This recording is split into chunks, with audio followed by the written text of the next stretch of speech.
Sir, ಈಗ incubator ಅಂದ್ರೆ ಏನು, ಯಾವ ತರ ಉಪಯೋಗಕ್ಕೆ ಬರುತ್ತೆ ಇನ್ಕ್ಯುಬೇಟರ್ ಅನ್ನೋದು? ಇನ್ಕ್ಯುಬೇಟರ್ ಯಾರ್ಯಾರೆಲ್ಲ ಯೂಸ್ ಮಾಡ್ಬೋದು, ಯಾವ ರೈತರು ಬೇಕಾಗುತ್ತೆ, ಯಾರಿಗೆ ಬೇಕಾಗಿಲ್ಲ. ಇನ್ಕ್ಯುಬೇಟರ್ ಅಲ್ಲಿ ನಾವು ಕೋಟ್ ಮಾಡ್ತಕ್ಕಂಥ ರಿಸಲ್ಟ್ ಯಾವ ತರ ಇರುತ್ತೆ ಅಂದ್ರೆ 100 ಮೊಟ್ಟೆ ಇಟ್ರೆ ಕಡಿಮೆ ಅಂದ್ರೆ 60 ಮರಿ ಬರುತ್ತೆ. ಜಾಸ್ತಿ ಅಂದ್ರೆ 90ರಿಂದ 95ರಿಂದ 99ರಿಂದ 100 ಬರೋ ಚಾನ್ಸ್ ಇರುತ್ತೆ. ನೀವು ಕೋಳಿಗಳನ್ನ ಯಾವ ತರ ಮೇಂಟೈನ್ ಮಾಡ್ತಾ ಇದ್ರೋ ಆ ತರ ಮರಿಗಳು ಬರೋ ಚಾನ್ಸಸ್ ಇರುತ್ತೆ. ನಾವು ಇನ್ಕ್ಯುಬೇಟರ್ ಅಂತ ಕರಿತೀವಿ. ಈ ತರ ಇರುತ್ತೆ. ಇದೊಂದು ಚಿಕ್ಕ ಬಾಕ್ಸ್, ಈ ಥರ್ಮೋಕೋಲ್ ಬಾಕ್ಸ್ ಏನಿದೆಯೋ ಇದು ಇನ್ಕ್ಯುಬೇಟರ್ ಆಗಿರ್ತದೆ. ಇದರಲ್ಲಿ ನಮಗೆ ಪವರ್ಗೆ, ಕರೆಂಟ್ಗೆ ಕೊಡ್ತಕ್ಕಂಥ ಕರೆಂಟ್ ಸಪ್ಲೈ ವೈರ್ಗಳಿರುತ್ತೆ. ಅವೆಲ್ಲ ತಗೊಂಡೋಗಿ ನಾವು ಕರೆಂಟ್ ಕನೆಕ್ಟ್ ಮಾಡ್ತೇವೆ. ನಮ್ಮ ಫಾರ್ಮ್ ಡೇಟ್ ಹಾಕಿ ಡೇಟ್ ವೈಸ್ ನಾವು ಈ ತರ ಇನ್ಕ್ಯುಬೇಟರ್ ಅಲ್ಲೆಲ್ಲ ನೀಟಾಗಿ ಜೋಡಿಸ್ಕೊಳ್ತೇವೆ.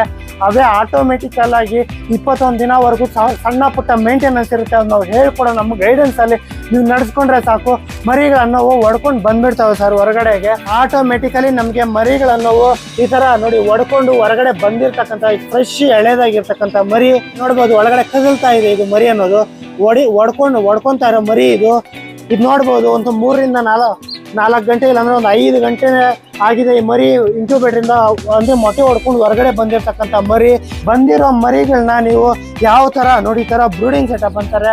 ಬಂದಿರ್ತಕ್ಕಂಥ ಮರಿಗಳನ್ನ ಈ ತರ ಮೇವು, ಫೀಡು ಎಲ್ಲ, ನೀರು ಎಲ್ಲ ಇಟ್ಟು ಒಂದು ಲೈಟ್ ಹಾಕೊಂಡು ಈ ತರ 1 ತಿಂಗಳ ಕಾಲ ಬೆಳೆಸ್ತೇವೆ ಸರ್. ಇವಾಗ ಬಂದು ನಿಮಗೆ ಕೋಳಿಗಳ ಫಾರ್ಮಿಂಗ್ ಅಲ್ಲಿ ಕೋಳಿಗಳಿಗೆ ಏನು ಮೇವು ಕೊಡಬೇಕು ಫಸ್ಟ್ ಕ್ವಶನ್. 2ನೇ ಕ್ವಶನ್ ನಮ್ಗೆ ಕೇಳೋದೇನಂದ್ರೆ ಕೋಳಿಗಳಿಗೆ ಏನು ವ್ಯಾಕ್ಸಿನೇಷನ್ ಮಾಡಬೇಕು, ರೋಗ ಬರ್ದಿರ ಯಾವ ತರ ತಡೆಗಟ್ಟಬೇಕು, ಈ ವಿಷಯ ಕೇಳ್ತಾ ಇರ್ತಾರೆ ಸರ್. ಈಗ ಕೋಳಿಗಳು ಸಾಕಾಣಿಕೆ ಮಾಡೋದಕ್ಕೆ ಕೆಲವ್ರು ಕೇಳೋ ಪ್ರಶ್ನೆ, ಮೇಜರ್ ಪ್ರಶ್ನೆ ಏನಂದ್ರೆ ಸರ್ ನಾವು ಕೋಳಿಗಳು ಸಾಕ್ತಾ ಇದೀವಿ ಕರೆಕ್ಟು, ಎಷ್ಟು ಜಾಗ ಬೇಕು ನಮಗೆ ಕೋಳಿಗಳು ಸಾಕಕ್ಕೆ? ನಂಗೊಂದು 2 ಗುಂಟೆ ಇದೆ, 5 ಗುಂಟೆ ಇದೆ, ಎಷ್ಟು ಕೋಳಿ ಸಾಕ್ಬೋದು ಅಂತ ಮೇಜರ್ ಆಗಿ ಕೇಳ್ತಾರೆ. ನಾನು ಹೇಳೋದು ಒಂದೇ ಸರ್, ಕೋಳಿಗಳು ಸಾಕೋಣವ್ರಿಗೆ ಇವಾಗ ಈ ರೂಮ್ ಏನಿದೆಯೋ 4 ರೂಮ್ ತರ ಪಾರ್ಟಿಷನ್ ಮಾಡ್ಕೊಳ್ಳಿ ಸರ್. ಇಲ್ಲಿ 1, 2, 3, 4 ತರ ಪಾರ್ಟಿಷನ್ ಮಾಡ್ಕೊಳ್ಳಿ. ನೆಕ್ಸ್ಟ್ ಸ್ಟೆಪ್ ಅಲ್ಲಿ ಬಂದು ನಾವು ಕೋಳಿಗಳ ವಿಷಯಕ್ಕೆ ಹೈಜೀನ್ ಆಗಿ ಮೇಂಟೈನ್ ಮಾಡೋದು ತುಂಬಾ ಇಂಪಾರ್ಟೆಂಟ್ ಆಗ್ತದೆ. ನಾವು ಇದರಲ್ಲಿ ಮರಿಗಳು ತರಿಸ್ತೀವಿ ಸರ್, ಇನ್ಕ್ಯುಬೇಟರ್ ಇಟ್ಟು ಮರಿಗಳು ತರಿಸ್ತೀವಿ. ಬಂದವರು 10-20 ತಗೊಂಡು ಹೊರಟೋಗ್ತಾ ಇರ್ತಾರೆ. ಅದನ್ನ ಹಂಗೆ ಖಾಲಿ ಆಗುತ್ತೆ. ದೊಡ್ಡ ಮಾರ್ಬಿಟ್ರೆ ಮತ್ತೆ ನಾನು ತರಬೇಕಲ್ವಾ, ಅದಕ್ಕೆ ಮಾರಲ್ಲ. ಇನ್ಕ್ಯುಬೇಟರ್ಸ್ ಪ್ರೈಸಸ್ ಯಾವ ತರ ಇರುತ್ತೆ, ಯಾವ ಕೆಪಾಸಿಟಿ ಸಿಗುತ್ತೆ ಅಂದ್ರೆ 80 ಮೊಟ್ಟೆ ಹಿಡಿತಕ್ಕಂಥ ಇನ್ಕ್ಯುಬೇಟರ್ ಸಿಗುತ್ತೆ ಸರ್. 7,500 ಆಗುತ್ತೆ. 1 ವರ್ಷ ವ್ಯಾರಂಟಿ ಕೊಟ್ಟಿರ್ತೀವಿ ಸರ್ ನಿಮ್ಗೆ. ಅದರಲ್ಲಿ ಒಂದು ಟೆಂಪರೇಚರ್ ಕಂಟ್ರೋಲಿಂಗ್ ಮೀಟರ್ ಇಲ್ಲಿ ನೋಡ್ಬೋದು. ಇಲ್ಲಿ ಏನು ಮೀಟರ್ ಇದೆಯೋ ಈ ಮೀಟರ್ನ ನಿಮ್ಗೊಂದು ಎಕ್ಸ್ಟ್ರಾ ಕೊಟ್ಟಿರ್ತೀವಿ ಸರ್ ನಿಮ್ಗೆ. 2ನೇ ವೆರೈಟಿ ಆಫ್ ಇನ್ಕ್ಯುಬೇಟರ್ 160 ಮೊಟ್ಟೆ ಹಿಡಿತಕ್ಕಂಥ ಇನ್ಕ್ಯುಬೇಟರ್ ಸಿಗುತ್ತೆ ಸರ್. ಅದರ ಬೆಲೆ 10,500 ಆಗುತ್ತೆ ಸರ್. 3 ವರ್ಷ ವ್ಯಾರಂಟಿ ಇರುತ್ತೆ ಅದಕ್ಕೆ. ಒಂದು ಟೆಂಪರೇಚರ್ ಕಂಟ್ರೋಲಿಂಗ್ ಮೀಟರ್ ಅಂದ್ರೆ ಇಲ್ಲಿ ಏನಿದೆ ಈ ಮೀಟ್ರು, ಒಳಗಡೆ ಮೊಟ್ಟೆಗಳನ್ನ ತಿರ್ಸ್ಕೊಳ್ತಕ್ಕಂಥ ಒಂದು ಮೋಟರ್, ಒಂದು ಹೊರಗಡೆ ನಮಗೆ ಚಾರ್ಜರ್ ಕಾಯಿಲ್ ಬರುತ್ತೆ ಸರ್, ಅದು ಒಂದು, ಒಳಗಡೆ ಬಲ್ಪ್ ಹಾಕ್ತಕ್ಕಂಥ ಬಲ್ಪ್ ಒಂದು, ಇಷ್ಟು ಎಕ್ಸ್ಟ್ರಾ ಕೊಟ್ಟಿರ್ತೇವೆ ಸರ್ ನಿಮಗೆ. ಇದು ನಿಮಗೆ 10,500. 3 ವರ್ಷ ಗ್ಯಾರಂಟಿ ಇರುತ್ತೆ ಮಿಷಿನ್ಗೆ. ನಿಮಗೆ ಈ ಪಾರ್ಟ್ಸ್ ಎಲ್ಲ ಎಕ್ಸ್ಟ್ರಾ ಬರುತ್ತೆ ಸರ್. ನಿಮಗೆ ಮೇಂಟೆನೆನ್ಸ್ ಮಾಡೋದು ಯಾವುದೇ ವಿಷಯಕ್ಕೆ ತಲೆ ಕೆಡಿಸ್ಕೊಳ್ಳೋದು ಅವಶ್ಯಕತೆ ಇರೋದಿಲ್ಲ. ನಾವು ಕೊಡ್ತಕ್ಕಂಥ ಇನ್ಕ್ಯುಬೇಟರ್ನ ಯಾವ ಥರ ಇರುತ್ತೆ ಅಂದರೆ ಒಳ್ಳೆ ಕ್ವಾಲಿಟಿ ಇರುತ್ತೆ. ನೀವು ಒಂದು 5ರಿಂದ 10 ವರ್ಷ ಬಳಸಿದ್ರೂ ಯಾವುದೇ ಕಂಪ್ಲೇಂಟ್ ಬರಲ್ಲ. ಆ ಥರ ನಾವು ಡಿಸೈನ್ ಮಾಡಿದ್ದೇವೆ ಇನ್ಕ್ಯುಬೇಟರ್ನ. ಅಷ್ಟು ಕ್ವಾಲಿಟಿ ಇರ್ತಕ್ಕಂಥ ಮೆಟೀರಿಯಲ್ ಬಳಸಿದ್ದೇವೆ. ಅದರಲ್ಲಿ ನೀವು ಯೂಸ್ ಮಾಡಿ ನೋಡಿರೋರು ತುಂಬ ಹ್ಯಾಪಿಯಾಗಿ ಸ್ಯಾಟಿಸ್ಫೈಡ್ ಆಗಿದ್ದಾರೆ. ನಿಮಗೆ ಬೇಕಾದಲ್ಲಿ ನಮ್ಮ ಹತ್ರ ಬಂದು ನೋಡಿ ಮಾತಾಡಿ ಎಕ್ಸ್ಪ್ಲೈನ್ ಮಾಡ್ತೀವಿ, ಎಲ್ಲ ನೀಟಾಗಿ ತಗೊಂಡು ಹೋಗ್ಬೋದು. ಅಥವಾ ನೀವು ಬರ್ಲಿಕ್ಕೆ ಆಗಲ್ಲ ಸರ್, ನಾವೆಲ್ಲ ದೂರ ಇದ್ದೀವಿ ಅಂದರೆ ಕಳಿಸ್ಕೊಡಿ ಅಂದರೆ ನಾವು ನಿಮ್ಮ ತಾಲೂಕಿನವರೆಗೆ ನಾವು ಕೊರಿಯರ್ ಮಾಡ್ತೇವೆ. ಕೊರಿಯರ್ ಮಾಡಬೇಕಾದ್ರೆ ಒಂದು 500 ರೂಪಾಯಿ ಎಕ್ಸ್ಟ್ರಾ ಚಾರ್ಜಸ್ ಮಾಡ್ತೇವೆ ಸರ್. ನಿಮ್ಮ ತಾಲೂಕಿಗೆ ಒಂದು 3ರಿಂದ 4 ದಿನದ ಒಳಗಡೆ ಬರುತ್ತೆ. ಬಂದ ಮೇಲೆ ನೀವು ಅಲ್ಲಿ ಹೋಗಿ ಮಾತಾಡಿ ತಗೋಬೋದು. ಪೇಮೆಂಟ್ ವಿಷಯ ಯಾವ ಥರ ಇರುತ್ತಂದರೆ ನೀವು ಇಲ್ಲಿಗೆ ಬರೋಂಗಿದ್ರೆ ಬಂದು ನೋಡಿ ಮಾತಾಡಿ ಕ್ಯಾಶ್ ಕೊಟ್ಟು ತಗೊಂಡು ಹೋಗ್ಬೋದು. ಇಲ್ಲ ಕಳಿಸ್ಕೊಡಿ ಅಂದರೆ ಕೊರಿಯರ್ ಮಾಡೋಕ್ಕೆ ಮುಂಚೆನೇ ಅಂದರೆ ನೀವು ಬುಕ್ಕಿಂಗ್ ಮಾಡ್ಕೊತೀವಿ ನಾವಿಲ್ಲಿ. ಇದು ಬುಕ್ಕಿಂಗ್ದು ಬುಕ್ ಆಗಿರುತ್ತೆ. ಇದರಲ್ಲಿ ನಿಮ್ಮ ಡೀಟೇಲ್ಸ್ ಎಲ್ಲ ಎಂಟ್ರ್ ಮಾಡಿ ಬಾಕ್ಸ್ ಮೇಲೆ ನಿಮ್ದೊಂದು ಸ್ಲಿಪ್ ಒಂದು ಹಾಕಿ ಅದರಲ್ಲಿ ನಾವು ಕೊರಿಯರ್ ಮಾಡ್ತೀವಿ ಸರ್. ಅದಕ್ಕಾಗಿ ನೀವು ಮುಂಚೆನೇ ನೀವು ವಿತ್ ಕೊರಿಯರ್ ಚಾರ್ಜು 80 ಮೊಟ್ಟೆದಾದರೆ 8,000, 160 ಮೊಟ್ಟೆದಾದರೆ 11,000 ಪೇಮೆಂಟ್ ಮಾಡಿಕೊಂಡ್ರೆ ಇದರಲ್ಲಿ ನಿಮ್ಮ ಡೀಟೇಲ್ಸ್ ಎಲ್ಲ ಬರೆದು ಬಾಕ್ಸ್ ಮೇಲೆ ಹಾಕಿ ನಿಮಗೆ ಕೊರಿಯರ್ ಮಾಡಿಕೊಡ್ತೇವೆ ಸರ್. ಯಾವುದೇ ತರಹದ ತೊಂದರೆ ಸಮಸ್ಯೆ ಇಲ್ದಿರ ಫಸ್ಟಲ್ಲೇ ನಿಮಗೆ A to Z ಇನ್ಕ್ಯುಬೇಟರ್ಸ್ನಲ್ಲಿ ಮೊಟ್ಟೆ ಇಟ್ಟುಕೊಳ್ಳೋದ್ರಿಂದ ಹಿಡಿದು ಮರಿಗಳು ಬಂದಮೇಲೆ ಬ್ರೂಡಿಂಗ್ ಸೆಟಪ್ ಮಾಡೋದು ಯಾವ ಥರ, ಬಂದಮೇಲೆ ಅದಕ್ಕೆ ವ್ಯಾಕ್ಸಿನೇಷನ್ ಯಾವ ಥರ ಮಾಡಬೇಕು ಎಲ್ಲ ವೀಡಿಯೋಸು ನಿಮ್ಮ ವಾಟ್ಸಪ್ಗೆ ಬಂದುಬಿಡುತ್ತೆ. ಅದು ನೋಡ್ಕೊಂಡು ನೀವು ಫಾಲೋ ಮಾಡ್ಕೋಬೋದು. ಅದ್ರ ಮೇಲೆ ಏನಾದ್ರು ಡೌಟ್ ಬಂದರೆ ನಮಗೆ ಕಾಲ್ ಮಾಡಿ, ನಾವು ನಿಮಗೆ ಸಾಲ್ವ್ ಮಾಡ್ತೀವಿ. ಅದು ಅಂಥ ದೊಡ್ಡ ಸಮಸ್ಯೆ ಅಂತ ನಮಗೆ ಅನಿಸಿದ್ರೆ ಪ್ರತಿಯೊಂದು ಕಸ್ಟಮರ್ಗೂ ಅದು ವಾಟ್ಸಪ್ ಅಲ್ಲಿ ವಿಡಿಯೋಸ್ ಅನ್ನ ಕಳ್ಸಿಕೊಡ್ತೀವಿ, ಅದು ಅವರು ಕೂಡ ಸರ್. ಈಗ ಇನ್ಕ್ಯುಬೇಟರ್ ಅಂದ್ರೆ ಏನು, ಯಾವ ತರ ಉಪಯೋಗಕ್ಕೆ ಬರುತ್ತೆ ಇನ್ಕ್ಯುಬೇಟರ್ ಅನ್ನೋದು, ಇನ್ಕ್ಯುಬೇಟರ್ ಯಾರ್ಯಾರೆಲ್ಲ ಯೂಸ್ ಮಾಡ್ಬೋದು, ಯಾವ ರೈತರು ಬೇಕಾಗುತ್ತೆ, ಯಾರಿಗೆ ಬೇಕಾಗಿಲ್ಲ ಹೇಳ್ತಾ ಇದೀನಿ ನೋಡಿ ಸರ್. ಇನ್ಕ್ಯುಬೇಟರ್ ಅನ್ನೋದು ನೀವು ಮಿನಿಮಮ್ ಒಂದು 5 ರಿಂದ 6 ಕೋಳಿ ಇಟ್ಕೊಂಡಿದ್ದೀರಾ ಅನ್ನೋರಿಂದ ಸ್ಟಾರ್ಟ್ ಮಾಡಿ, ನೀವು 200 ಇಟ್ಟಿದ್ದೀರಾ, 300 ಇಟ್ಟಿದ್ದೀರಾ, 500 ಇಟ್ಟಿದ್ದೀರಾ, 1000 ಇಟ್ಟಿದ್ದೀರಾ, ಎಲ್ಲರಿಗೂ ಅವಶ್ಯಕತೆನೇ ಸರ್ ಇಂಕ್ಯುಬೇಟರ್ ಅನ್ನೋದು. ಇಂಕ್ಯುಬೇಟರ್ ಅಂದ್ರೆ ಏನು ಇಲ್ಲ, ಮೊಟ್ಟೆಗಳಿಂದ ತಾಯಿ ಪ್ರಮೇಯ ಇಲ್ದಿರ ಮರಿಗಳನ್ನ ತೆಗಿಸಿ ಅದನ್ನ ನಾವು ನಮ್ಮ ಸಂರಕ್ಷಣೆಯಲ್ಲಿ ಇಂಪ್ರೂವ್ಮೆಂಟ್ ಮಾಡ್ತಕ್ಕಂಥ ಒಂದು ಎಕ್ವಿಪ್ಮೆಂಟ್ ಏನಾದ್ರು ಇದೆ ಅಂದ್ರೆ ಅದನ್ನ ಇಂಕ್ಯುಬೇಟರ್ ಅಂತ ಕರಿತೀರಾ.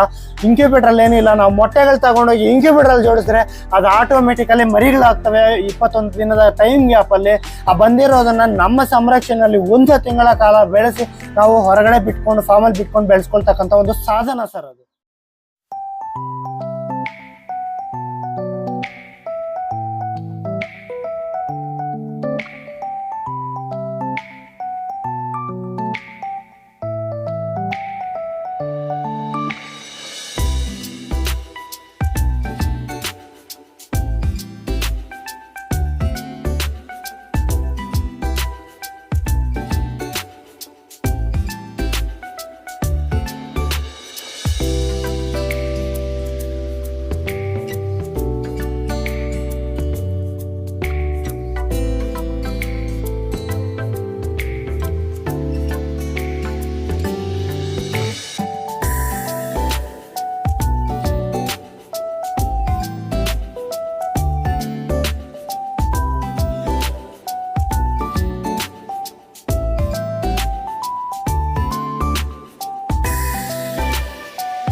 ಈಗ ಇನ್ಕ್ಯುಬೇಟರ್ ಇಂದ ಉಪಯೋಗ ಯಾವ ತರ ನಮ್ಗೆ ರೈತರಿಗೆ ನಡೆಯುತ್ತೆ ಅಂದ್ರೆ, ಕೋಳಿ ಅನ್ನೋದು ಫಾರ್ಮ್ ಅಲ್ಲಿ ಫಸ್ಟ್ ಮೊಟ್ಟೆಗಳನ್ನ ಇಟ್ಬಿಟ್ಟು ಹೋಗ್ತಾ ಇರುತ್ತೆ ಸರ್, ಮತ್ತೆ ಕಾವು ಕುತ್ಕೊಳ್ಳುತ್ತೆ.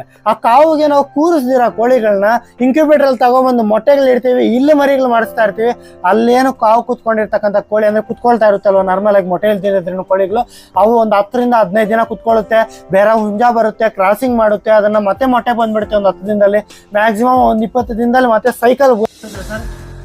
ನಮಗೆ ಒಂದು ಕೋಳಿ ಒಂದು 10 ಮೊಟ್ಟೆ ಇಟ್ರೇನು 20 ದಿನ ಕಾವು ಕುತ್ಕೊಂಡು ತೇರೋದು ಇಟ್ಕೊಂಡ್ರೇನು ಅಂದ್ರೆ ಪ್ರತಿ ತಿಂಗಳ ನಮ್ಗೆ ಒಂದು 10 ಮೊಟ್ಟೆ ಬರ್ತಾನೆ ಇರುತ್ತೆ. 4 ತಿಂಗಳಲ್ಲಿ ನಿಮ್ಗೆ 10 ರಿಂದ 15 ಮೊಟ್ಟೆ ಬರೋದು ಒಂದು ಕೋಳಿಯಿಂದ ಯಾವ ತರ ಇರುತ್ತೆ. ನಿಮ್ಗೆ ಪ್ರತಿ ತಿಂಗಳ 10 ಮೊಟ್ಟೆ, 4 ತಿಂಗಳಿಗೆ 40 ಮೊಟ್ಟೆ ಬಂದ್ರೆ ನಿಮ್ ಫಾರ್ಮ್ ಎಷ್ಟು ಡೆವಲಪ್ಮೆಂಟ್ ಮಾಡ್ಕೋಬಹುದು ಅನ್ನೋದು ಯೋಚನೆ ಮಾಡ್ಬೋದು. ಇನ್ಕ್ಯುಬೇಟರ್ ಅಲ್ಲಿ ನಾವು ಕೋಟ್ ಮಾಡ್ತಕ್ಕಂಥ ರಿಸಲ್ಟ್ ಯಾವ ತರ ಇರುತ್ತೆ ಅಂದ್ರೆ, 100 ಮೊಟ್ಟೆ ಇಟ್ರೆ ಕಡಿಮೆ ಅಂದ್ರೆ 60 ಮರಿ ಬರುತ್ತೆ, ಜಾಸ್ತಿ ಅಂದ್ರೆ 90 ರಿಂದ 95 ರಿಂದ 99 ರಿಂದ 100 ಬರೋ ಚಾನ್ಸ್ ಇರುತ್ತೆ. ನೀವು ಕೋಳಿಗಳನ್ನ ಯಾವ ತರ ಮೇಂಟೈನ್ ಮಾಡ್ತಾ ಇದ್ರೋ ಆ ತರ ಮರಿಗಳು ಬರೋ ಚಾನ್ಸಸ್ ಇರುತ್ತೆ. ಇಂಕ್ಯುಬೇಟರ್ ಅಂದ್ರೆ ಒಂದು ಸಿಂಪಲ್ ಸಾಧನ ಸರ್. ನಾವು ಮೊಟ್ಟೆಗಳನ್ನ ತಗೊಂಬಂದು ಇಂಕ್ಯುಬೇಟರ್ ಅಲ್ಲಿ ಇಟ್ಕೊಂಡ್ರೆ ಆಟೋಮೆಟಿಕಲಿ ನಿಮಗೆ ಮರಿಗಳು ಬರುತ್ತೆ ಸರ್. ಇದನ್ನ ನಾವು ಇಂಕ್ಯುಬೇಟರ್ ಅಂತ ಕರಿತೀವಿ. ಈ ತರ ಇರುತ್ತೆ, ಇದೊಂದು ಚಿಕ್ಕ ಬಾಕ್ಸ್, ಈ ಥರ್ಮೋಕೋಲ್ ಬಾಕ್ಸ್ ಏನಿದೆಯೋ ಇದು ಇಂಕ್ಯುಬೇಟರ್ ಆಗಿರ್ತದೆ. ಇದರಲ್ಲಿ ನಮಗೆ ಪವರ್ಗೆ ಕರೆಂಟ್ಗೆ ಕೊಡ್ತಕ್ಕಂಥ ಕರೆಂಟ್ ಸಪ್ಲೈ ವೈರ್ಗಳಿರುತ್ತೆ, ಅವೆಲ್ಲ ತಗೊಂಡೋಗಿ ನಾವು ಕರೆಂಟ್ ಕನೆಕ್ಟ್ ಮಾಡ್ತೇವೆ. ನಮ್ಮ ಫಾರ್ಮ್ ಇರ್ತಕ್ಕಂಥ ಡೇಟ್ ಹಾಕಿ ಡೇಟ್ ವೈಸ್ ನಾವು ಈ ತರ ಇಂಕ್ಯುಬೇಟರ್ ಅಲ್ಲೆಲ್ಲ ನೀಟಾಗಿ ಜೋಡಿಸ್ಕೊಳ್ತೇವೆ.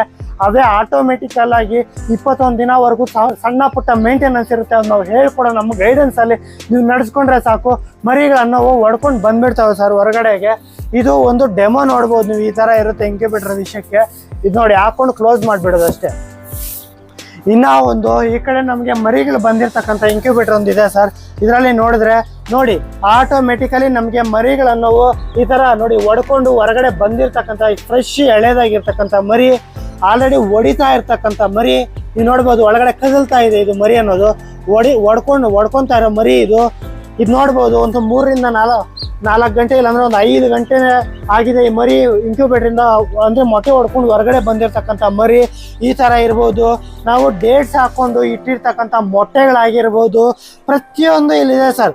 ಈ ಡೆಮೋ ಯಾವ ಥರ ನೋಡಿ, ಹೊಡ್ಕೊಂಡು ಹೊರಗಡೆ ಬಂದಿರತಕ್ಕಂಥ ಮೊಟ್ಟೆಗಳದ್ದು ಹುಟ್ಟಿದ್ದು ಈ ಥರ ಪ್ರತಿಯೊಂದು ಯಾವ ಥರ ಇಂಕ್ಯುಬೇಟರಲ್ಲಿ ನಾವು ನಿಮಗೆ ಮೊಟ್ಟೆಗಳು ಇಡೋವಾಗ್ಲಿಂದ ಹಿಡಿದು ಅದಕ್ಕೆ ಮೈಂಟೆನೆನ್ಸ್ ಯಾವ ಥರ ಮಾಡಬೇಕು, ಎಗ್ ಹ್ಯಾಂಡ್ಲಿಂಗ್ ಯಾವ ಥರ ಮಾಡಬೇಕು, ಮರಿಗಳು ಯಾವ ಥರ ಬರೆಸ್ಕೋಬೇಕು, ಬಂದಿರೋ ಮರಿಗಳನ್ನ ನೀವು ಯಾವ ಥರ ನೋಡಿ, ಈ ಥರ ಬ್ರೂಡಿಂಗ್ ಸೆಟಪ್ ಅಂತಾರೆ. ಬಂದಿರತಕ್ಕಂಥ ಮರಿಗಳನ್ನ ಈ ಥರ ಮೇವು ಫೀಡು ಎಲ್ಲ ನೀರು ಎಲ್ಲ ಇಟ್ಟು ಒಂದು ಲೈಟ್ ಹಾಕ್ಕೊಂಡು ಈ ಥರ 1 ತಿಂಗಳ ಕಾಲ ಬೆಳೆಸ್ತೇವೆ. ಇನ್ನು ಸ್ವಲ್ಪ ದೊಡ್ಡದಾಗಿರ್ತಕ್ಕಂಥ ಮರಿಗಳು ನೋಡ್ಬೋದು, ಇದರಲ್ಲಿ ನೋಡಿ ಬಿಟ್ಟಿದ್ದೀವಿ. ಇದರಲ್ಲಿ ಮೇವು ನೀರು ಕೊಟ್ಟು ನಾವು ಮರಿಗಳನ್ನ ಇದರಲ್ಲಿ ಕೂಡ ಬಿಟ್ಟಿದ್ದೀವಿ ಸರ್. ಹ್ಯಾಪಿಯಾಗಿ ಆರಾಮಾಗಿ ತಿನ್ಕೊಂಡು ಮರಿಗಳನ್ನೋದು ಬೆಳ್ಕೊಳ್ತವೆ. ಇದೆಲ್ಲ ಆಯ್ತಲ್ವಾ. ಇನ್ನು ಇದಕ್ಕಂದ್ರೆ ಡಿಫ್ರೆಂಟ್ ಸೈಜಸ್ ಮರಿಗಳು ಕೂಡ ನಮ್ಮಲ್ಲಿದ್ದಾವೆ ಸರ್, ತೋರಿಸ್ತೀವಿ ಬನ್ನಿ.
ಸರ್ ಇವೆಲ್ಲನೂ ಒಂದು ಡಿಫ್ರೆಂಟ್ ಸೈಜಸ್ ಇರ್ತಕ್ಕಂಥ ಮರಿಗಳು. ನಾವೇನಂದ್ರೆ ಇಂಕ್ಯುಬೇಟರಲ್ಲಿ ಡೈಲಿ ಮೊಟ್ಟೆಗಳು ಇಟ್ಕೊತಾ ಇರ್ತೀವಿ ಸರ್. ಇಂಕ್ಯುಬೇಟರ್ ಒಳಗಡೆ ಅದು ಡೇಟ್ ಹಾಕಿ ಡೇಟ್ ವೈಸ್ ಇಡ್ತೀವಿ. ಇವತ್ತು ಒಂದು 5 ಮೊಟ್ಟೆ ಸಿಕ್ತು, ನಾಳೆ ಒಂದು 8 ಮೊಟ್ಟೆ ಸಿಕ್ತು, ಆಮೇಲೆ ಒಂದು 2 ಮೊಟ್ಟೆ ಸಿಕ್ತು, ಅಸಲು ಒಂದು ದಿನ ಸಿಗಲೇ ಇಲ್ಲ. ಅಂಥ ಟೈಮಲ್ಲಿ ಎಲ್ಲರೂ ಮೊಟ್ಟೆಗಳೆಲ್ಲ ಇಂಕ್ಯುಬೇಟರಲ್ಲಿ ಇಟ್ಟು ನೋಡ್ಕೋಬೋದು. ದೊಡ್ಡ ಸೈಜ್ ಮರಿಗಳು ಇದ್ದಾವೆ, ಚಿಕ್ಕ ಸೈಜ್ ಮರಿಗಳಿದ್ದಾವೆ. 10 ಮರಿಗಳು ಒಂದು ಸೈಜ್ ಇರೋದಿರುತ್ತೆ, 20 ಮರಿಗಳು ಒಂದು ಸೈಜ್ ಇರೋದಿರುತ್ತೆ, 2 ಮರಿ ಒಂದು ಸೈಜ್ ಇರೋದಿರುತ್ತೆ. ಯಾಕೆ ಈ ಥರ ಇದೆ ಅಂದರೆ, ನಾನು ಡೈಲಿ ಮೊಟ್ಟೆ ಇಡ್ತಾ ಇದ್ದೀನಿ, ಬಂದಂಗೆ ಔಟ್ಪುಟ್ ಹೊರಗಡೆ ತೆಗಿತಾ ಇದ್ದೀನಿ, ಬಂದಂಗೆ ಮೇವು ಬ್ರಾಯ್ಲರ್ ಫೀಡ್ ಕೊಡ್ತಾ ಇದ್ದೀನಿ, ಅದಕ್ಕೆ ನೀರಿಗೆ ಸಿಸ್ಟಮ್ ಮಾಡಿದ್ದೀನಿ, ಆ ಥರ ಕೊಟ್ಬಿಡ್ತಾ ಇದ್ದೀನಿ. ಅದಷ್ಟು ಕಡೆ ಬೆಳ್ಕೊತಾ ಇದೆ. ಡಿಫ್ರೆಂಟ್ ಸೈಜಸ್ ಇದೆ, ಪ್ರಾಬ್ಲಮ್ ಇಲ್ಲ. ತೀರಾ ಸಣ್ಣ ಇರಬಾರ್ದು, ತೀರಾ ದೊಡ್ಡದು ಇರಬಾರ್ದು. ಇದರಲ್ಲಿ ನೋಡಿಕೊಂಡು ಸೆಗ್ರಿಗೇಷನ್ ಮಾಡಿಕೊಂಡ್ರೆ ಒಂದು ರೇಂಜಲ್ಲಿ ನಾವು ಫಾರ್ಮ್ ಡೆವಲಪ್ಮೆಂಟ್ ಮಾಡ್ಕೋಬೋದು ಸರ್. 10 ಕೋಳಿಗಳಿಂದ 1000 ಕೋಳಿಗಳು ಮಾಡ್ಕೋಬೋದು ಸರ್. ಆರಾಮಾಗಿ ಮಾಡ್ಕೊತವ್ರು ಇರೋರು ಕೂಡ ಇದ್ದಾರೆ.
ಫೈಟರ್ಸ್.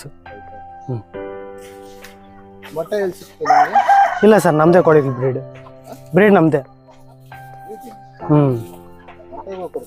ಇಲ್ಲ ಸರ್, ಮೊಟ್ಟೆಗಳು ಮರಿಗಳು ಕೋಳಿಗಳು ಏನು ಸೇಲ್ಗಿಲ್ಲ ಪ್ರೆಸೆಂಟ್. ನಾವು ಇದರಲ್ಲಿ ಮರಿಗಳು ತರಿಸ್ತೀವಿ ಸರ್, ಇಂಕ್ಯುಬೇಟರಲ್ಲಿ ಇಟ್ಟು ಮರಿಗಳು ತರಿಸ್ತೀವಿ. ಬಂದವರು 10-20 ತಗೊಂಡು ಹೊರಟೋಗ್ತಾ ಇರ್ತಾರೆ. ಅದನ್ನ ಹಂಗೆ ಖಾಲಿ ಆಗುತ್ತೆ. ದೊಡ್ಡ ಮಾರ್ಬಿಟ್ರೆ ಮತ್ತೆ ನಾನು ತರಬೇಕಲ್ವಾ, ಅದಕ್ಕೆ ಮಾರಲ್ಲ. ಅಲ್ಲ ಈಗ ನೀವು ಮರಿ ನೀವೇ ಮಾಡಿಸ್ತೀವಿ? ಹೌದು ಸರ್, ನಾವು ಮಾಡಿಸ್ತೀವಿ. ಎಷ್ಟು ಮರಿ?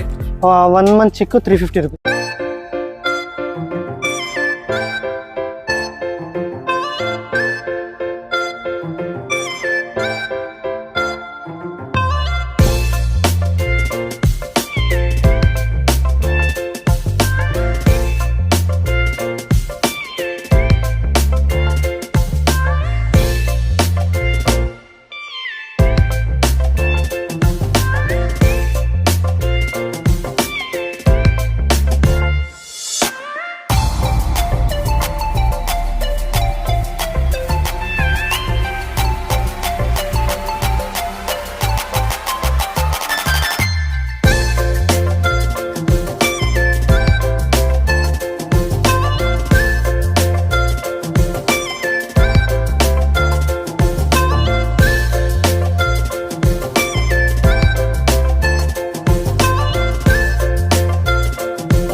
ಡ್ರೆಸ್ ಪಾರ್ಸಲ್ಸ್ ಹೋಗ್ತಾ ಇದಾವೆ. ನೀವು ನೋಡ್ಕೊಂಡಾದ್ರೆ ಹತ್ರ ಒಂದು 11 ಬಾಕ್ಸಸ್ ಇದೆ ಸರ್. ಎಲ್ಲ ಬೆಳಗ್ಗೆಯಿಂದ 3 ಬಾಕ್ಸಸ್ ಸೇಲ್ ಮಾಡಿದೀವಿ. ಇನ್ನ ಒಂದು ಅರ್ಲಿ ಮಾರ್ನಿಂಗ್ ಒಬ್ರು ಬಂದು ತಗೊಂಡೋದ್ರು, ಅವ್ರಿಗೆ ಆದ್ರೆ ವಿಡಿಯೋ ಮಾಡ್ಲಿಕ್ಕೆ ಆಗ್ಲಿಲ್ಲ. ಮತ್ತೆ ಇವತ್ತು ಬುಕಿಂಗ್ಸ್ ಎಲ್ಲಾನು ಇವಾಗ ಕೊರಿಯರ್ ಮಾಡ್ತಾ ಇದೀವಿ. ಹತ್ರ ಇವಾಗ 4 ಗಂಟೆ ಚಿಲ್ಲರೆ ಆಗಿದೆ ಟೈಮ್. ಇವಾಗ ಕೊರಿಯರ್ ಆಫೀಸ್ ಕಳಿಸ್ಬಿಡ್ತೇವೆ. ಈ ಬಾಕ್ಸಸ್ ಎಲ್ಲ ಆಲ್ ಓವರ್ ಕರ್ನಾಟಕ 4 ಮೂಲೆಗೆ ಬುಕ್ ಮಾಡಿದ್ದಾರೆ. ಅವ್ರಿಗೆಲ್ಲಾನು ಕೊರಿಯರ್ ಮುಖಾಂತರ ಕಳ್ಸಿಕೊಡ್ತಾ ಇದೀವಿ. ನೆಕ್ಸ್ಟ್ ಅವ್ರಿಗೆ 3 ರಿಂದ 4 ದಿನದ ಒಳಗಡೆ ಬಂದು ತಲುಪುತ್ತೆ. ಅಷ್ಟು ಇದ್ರಾಗಿ ಇನ್ಸ್ಟೆಂಟ್ ಆಗಿ ಕ್ವಿಕ್ ಆಗಿ ನಾವು ಕಳಿಸ್ಕೊಡೋ ಪ್ರಯತ್ನ ಮಾಡ್ತೀವಿ. ಯಾವತ್ತರದ ಅವತ್ತೇನೆ. ನೆಕ್ಸ್ಟ್ ಡೇ ಕೂಡ ಪೋಸ್ಟ್ ಪೋನ್ ಮಾಡೋ ಚಾನ್ಸಸ್ ಕೊಡೋದಿಲ್ಲ. ಒಂದ್ ವೇಳೆ ಆದ್ರೆ ಇವತ್ತು ಸಾಯಂಕಾಲ ಆಗಿರೋ ಬುಕಿಂಗ್ಸ್ ಎಲ್ಲ ನಾಳೆ ಕೊರಿಯರ್ ಮಾಡೋ ವ್ಯವಸ್ಥೆ ಮಾಡ್ತೀವಿ. ಇವಾಗ ನೋಡಿ, ಈ ಕಡೆ ಒಂದು 4, ಈ ಕಡೆ ಒಂದು 4, ಇಲ್ಲಿ ಒಂದು 3. ಮತ್ತೆ ಇದ್ರ ಜೊತೆನಲ್ಲಿ ಚಿಕ್ಕ ಚಿಕ್ಕ ಬಾಕ್ಸಸ್ ಕೂಡ ಇದಾವೆ. ಇವೇನಂದ್ರೆ ಸ್ಪೇರ್ ಪಾರ್ಟ್ಸ್ ಆಲ್ರೆಡಿ ನಮ್ಮ ಹತ್ರ ತಗೊಂಡಿರೋ ಹಳೆ ಕಸ್ಟಮರ್ಸ್ಗೆ ಪಾರ್ಟ್ಸ್ ಹೋಗಿದೆ, ಅವ್ರಿಗೆ ನಾವು ಕಳ್ಸಿಕೊಡ್ತಾ ಇದೀವಿ. ಅವ್ರಿಗಿರೋ 80 ಮಟ್ಟಿಗೆ 1 ವರ್ಷ 3 ವರ್ಷ ವ್ಯಾರಂಟಿ ಪೀರಿಯಡ್ ನಲ್ಲಿ ಫ್ರೀ ಆಫ್ ಕಾಸ್ಟ್ ಅಲ್ಲಿ ನಾವು ಕಳ್ಸಿಕೊಡ್ತೀವಿ. ಇದನ್ನ ಇದು 50 ರೂಪಾಯಿ ಕೊರಿಯರ್ ಚಾರ್ಜ್ ಮಾತ್ರ ತಗೊಂಡು